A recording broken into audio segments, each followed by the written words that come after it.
Okay, so I'd like to welcome all of you from the Gonzaga Mindfulness and Leadership Program and really congratulate you for venturing into new worlds and new ideas. Okay? Um, and I think this is the beauty of being in school is that there's a whole array of different ideas and different people that you can meet and learn from. And I know for me, the time when I was in school was so exciting because I had been raised in a kind of a conservative middle class community, you know, all white people. And my family was Jewish. We were the minority, the only people who didn't have a Christmas tree. So, going off to school, I went to the city for school, was just exhilarating because there were so many new, different kinds of people who had different life experiences, who grew up in different ways, who thought in different ways, who had different ideas, different religions, different political views. And for me, that was just like wonderful, to really see what life was like, not by studying it in a book, but by living it and meeting the people that other people study and write about in books and get paid for. But actually, being in those environments and meeting those people. So I think that's what you're doing, and especially in coming up here. I don't know if any of you were raised Buddhist. I kind of doubt it. I wasn't. Most of the people here weren't. And so it's really wonderful to like open your mind and open the door to things that are different and to be really curious about life and curious about other living beings. And I think that's so important just for our own personal growth so that we become a fully developed human being instead of some little narrow thing. And I think it's also really important for our country, because we live in a country that's so diverse.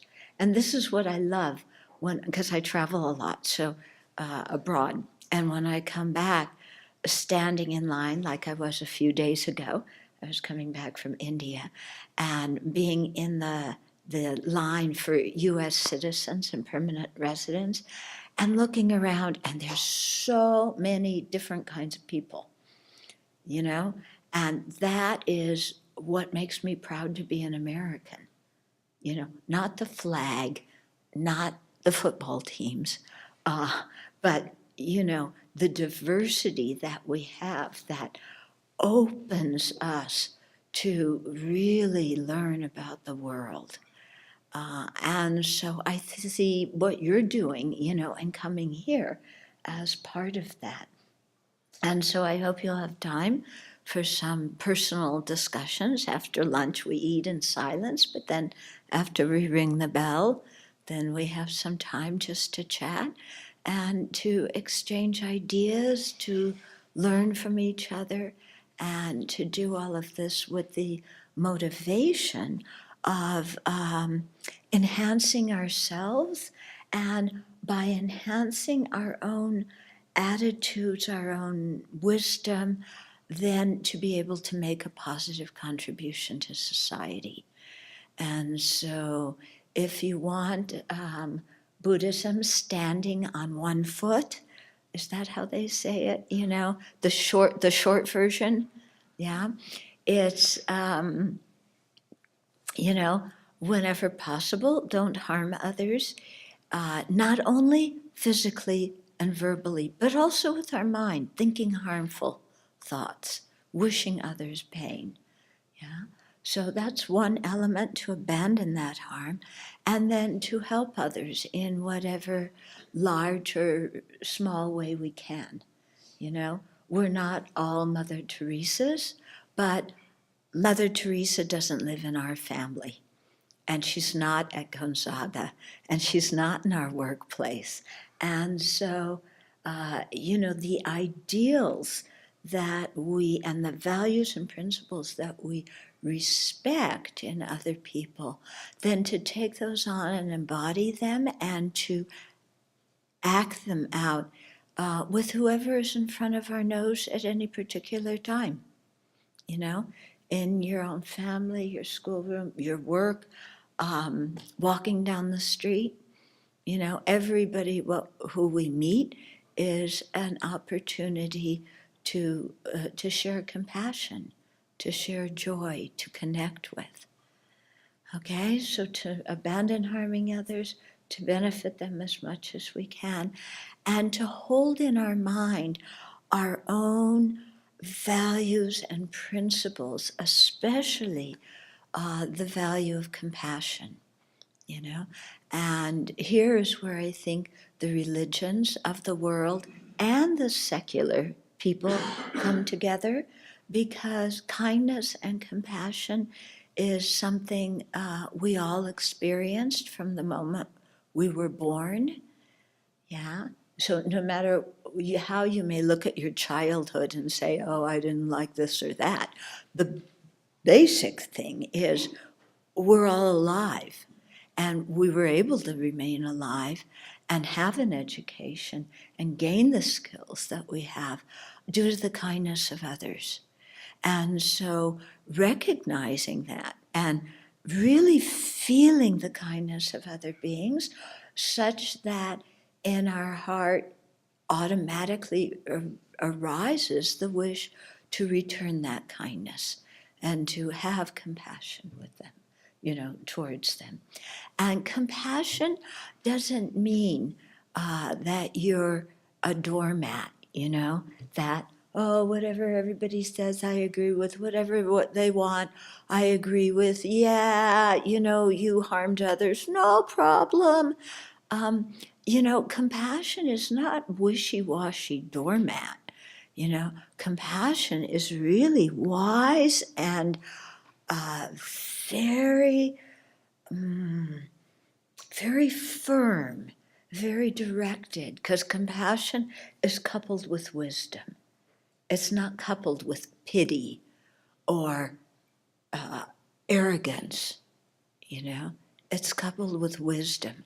And so acting with compassion is much more difficult, actually, than being angry and aggressive. And our world is full of anger and aggression, And we see, today's September 11th, isn't it? Yeah. And we see the results of anger and aggression.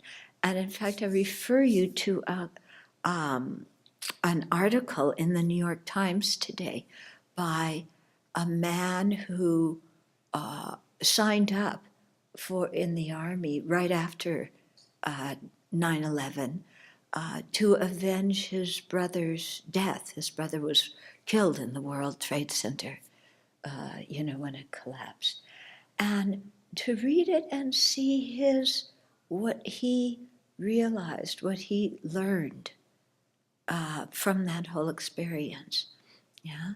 And, he did one tour in Afghanistan, 2 in Iraq. And one of the major things he learned is that anger and aggression don't work. Yeah. And this is one of the founding principles of the Buddha, is that hatred is never overcome by hatred. It's overcome by compassion. It's overcome by opening our hearts and listening to others and understanding them and knowing where they come from, even if their way of thinking, their emotional structure is very different than ours and what we were brought up with. But really learning to open to the human experience of our all being equal and the same in wanting happiness and not suffering.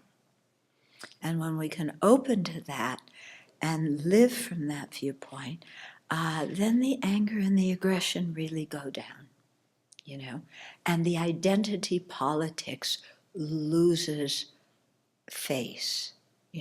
We still respect differences, but we don't create identities about them and get stuck in identity politics, which are imbued with a lot of anger and aggression these days. And I know I may be stepping on some toes in saying that, but I'm saying it from the position of somebody who, for over 40 years, who's been training their mind to not see the differences among living beings, instead of to see the differences. Okay? So it's a different perspective than is often what is popular nowadays. Anyway, I invite you to explore those ideas, explore those values and principles, share your knowledge and your values with us as we spend the day together.